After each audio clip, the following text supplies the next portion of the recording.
Hey guys, welcome to another video, and we're going to talk about what happens when you open this black tank valve and nothing comes out. You get stuck. First thing that happens is panic, and then that's what happened to us. But we found a solution. If you have a clog with your black tank, it might be a lot easier fix than you think. So stick around and check it out.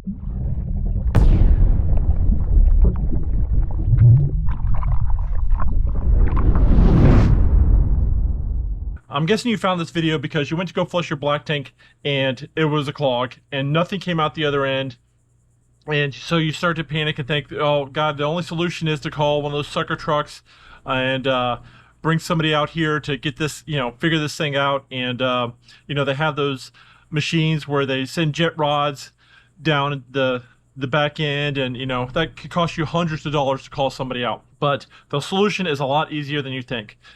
It's only about 30 bucks, and we'll go over that. This actually happened to us, and we found out the solution a lot easier than you think. It's not what it's intended for, but it is a way to get you out of a pickle. We got what's called a Rhino Blaster, and this thing is not really designed for unclogging your black tank. It's more designed for just a black tank flush. And we'll explain to you how we used it to clear our black tank and get the clog out. And we're going to kind of demonstrate that to you. We won't use the black tank, so it won't be so gross. We'll just use some gray water tank. We'll get to that and show you how to do that.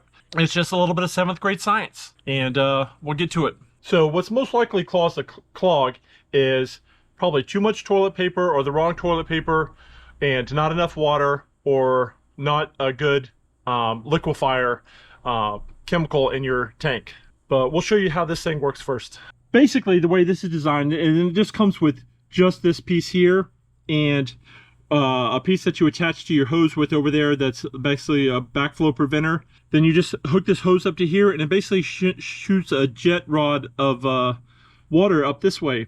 But because there's so many angles, and it's supposed to just, kind of shim water up that way to help flush things back out this way. That really doesn't work in our case for just flushing it out, because it has to go up a 90 over that way, 90 back that way, and then 90 up into the tank. So that's not really going to do a whole lot. But what will it do is just put it, if there's a clog behind a valve where the water comes out of the tank, into the valve, that just means that it's stopping the water from coming this direction. So what we want to do is basically work like a reverse plunger and push that direction, so it'll push it away from the entrance, and then maybe that surge will come back and bring it. So what we'll do is, you also need a gate valve. There's another one, a Rhino Blaster Pro, which comes with a gate valve attached to it, but we already have a gate valve, so we don't need to buy an extra one. And if you don't have a gate valve for the end, you really should get one. I got a whole nother video and reasons about why you should have that, because like when you go to take your cap off after travel, you don't have a gate valve, if anything leaked and there's water and there's gross in this hose, it'll come out. But so what we're going to do is we're going to show you a good example of how to flush this thing. Basically, when we're going to close the gate valve, this gate valve, so that water can't go back that way, and then when we open this one up, it'll start filling this. It has, if you have all the other valves except for the black tank that you want to clean out, it'll put pressure going that direction. Pressure, but it'll push it away from the hole so that it'll allow stuff to flow back this way. And then also what you can do is you just fill up this line going all the way over there, and once that's full of water, then you shut off the water hose and you just open up the gate valve, and that rush of water will create a suction which will help pull while the water behind it is pushing, and it goes and creates like a surge and will help break that loose. Sometimes you have to do that 2 or 3 times, but eventually it started flowing and everything came out. Not everything. We'll show you how to make sure everything comes out too. So we'll give an example of how this is done. All right, so I'm just going to open up the kitchen gray water and dump that. And so that's opened up and it'll clear out. It shouldn't take long. There's not too much water in there. And while that's draining, I'm gonna tell you, if you're gonna use a water hose to shoot water into your black tank, if you use your water hose to drink with, have a separate water hose that you use for your black tank. We don't drink camp water. We have jugged water and bottled water, so we don't. That's not really a concern for us. But if you use your hose for your RV for drinking and stuff like that, do not use that same one whenever you use in conjunction with a black tank. But anyway, all right. So it's draining down. All right. So we are using the gray water sink drain, and we're just going to pretend this is our black water tank. We've got this valve open, and what we're going to do is we're going to shut this gate valve. No water can escape this way, and then we're going to start to fill this up. And basically, we just want to fill up enough so that it's going to fill up the pipe. And you don't have to worry about too much back pressure. If you start seeing a lot of leaking or something out of the fittings, there might be too much back pressure. Stop and then let it jar loose.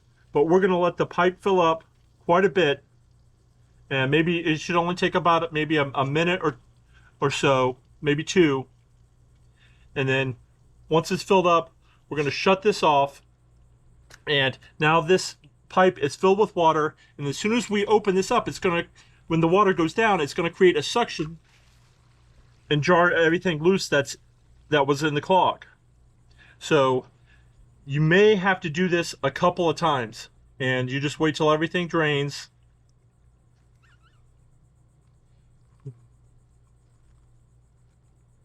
Close it again, and then fill it back up.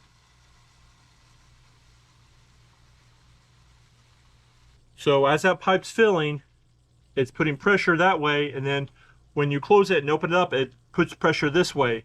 So it helps jar loose. And eventually, after a couple times, hopefully that'll come loose, and then you won't have to, and it'll bring the clear, and then once you have that, then you move on to the next step. But like once again, we'll stop it. We'll just open this up, and it creates a rush, sucks this stuff down. It's a pretty simple concept. You're just applying a little bit of pressure that direction, and then using the weight of the water and creating a suction, or like, you know, like a venturi, kind of like a reverse plunger, and pulling this way. So it took about like 3 times, and then our tank started moving, and lines started clearing.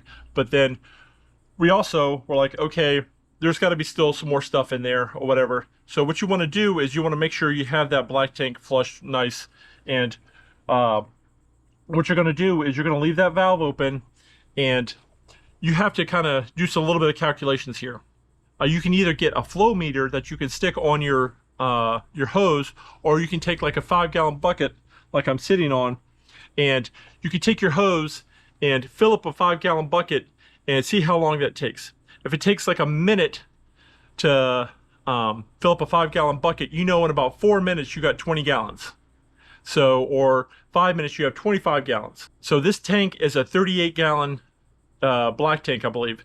So what we did was I kind of made that calculation. I set my clock for 5 minutes at first, and so it put about 25 gallons in there. So what you do is you close this gate valve, and then you open this up, and you let that go for 5 minutes. And I know I'm going to put about 25 gallons in there. And by the end, I did it like 6 minutes, so I put about 30 gallons in there. So I should have had about 8 gallons left. You want to fill it completely full, but you want to get it pretty close, maybe 75%. And then once you've got that completely full like that, open that gate valve up and just let it all flush out. And you may have to do that several times. I kept doing it until I saw no more waste coming out. Like sometimes, like if you just use your black tank flush, the line that goes in there, it seems to like just go down and it'll move around or whatever debris in there, and it comes out clear, and you think you're good, because that's what we did too at the beginning. We just ran the black tank clean out line, and it was not clearing it. So we are going to make sure we have this attached and ready for every black tank flush, because I'm probably going to fill it up at least once and make sure I got all the debris out. I don't want to leave anything else in there. I want a clean tank every single time we start over again. It wastes a little bit of water, but your black tank health it's way better than replacing your black tank or having to call somebody out and paying hundreds of dollars to have them jet rod that tank out. So it's a simple solution. It takes a little bit of time, but that's how that works. That was our solution, and it helped tremendously. It was a huge weight off my shoulders when we saw the big sludge come through after opening that black tank valve and nothing came out. I got a little worried there. I thought that was going to cost us some big bucks, but $30 fix, and I'll leave that in the description area below. And if you have any questions or comments, just leave them down there. It's pretty simple. I don't know how else easier to explain it, but make sure though when you have this on, the valve up there has to be on, because if the valves are closed and this gate valve closed, then you have a closed system and it's just going to build up pressure inside the pipe, and you don't want to cause something to crack or leak. It's supposed to handle a little bit of pressure, but I don't think it's supposed to handle that much pressure. So just make sure you have the valve open of the tank that you're going to flush. Don't forget to keep that open. That's important. So I hope that was helpful to you. If it was, give this video a big thumbs up. And like I said, we'll leave links for the Rhino Blaster and Rhino Blaster Pro in the description area below in case you want to get one. I highly suggest it. If you're RVing, even part-time, we're doing full-time RVing. If you want to follow all our adventures, hit that subscribe button, notification bell, all that fancy jazz. We do trucks, travel, towing, RV life, all, tips and tricks. So follow along, and we'll see you guys next week. Bye.